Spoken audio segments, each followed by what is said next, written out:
كرار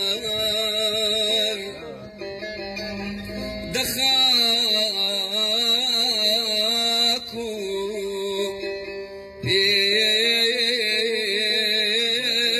بياننا بجاغي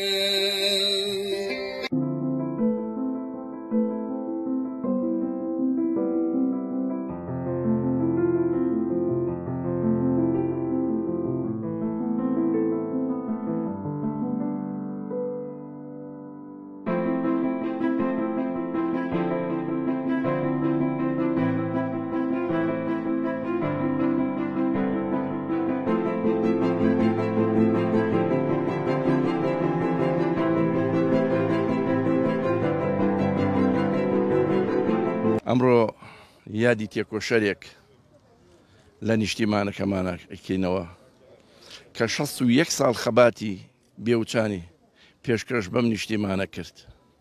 تێکۆشەرێکی ژن کە ڕەمزی نیوەی کۆمەڵگایە کاتوانم بڵێم خەبات و تێکۆشانی نیوەکەی کەشی لە ئەستۆ گرتووە. چەند خۆشە ئەمڕۆ لە نیشتیمانەکەمانە یادی تێکۆشەران بە بەرزی ڕادەگرین. هیوادارم هەموو یەکێ لە ئێمە بە ئەمەک و دڵسۆز بێت بۆ ئەو ئینسانە بە شەرەفانەی کە لە پێناو خاک و نیشتیمانە کە بریتێ لە شەیدانمان بریتێ لە تێکۆشەرەکانمان گیانی خۆیان بەخت کرد.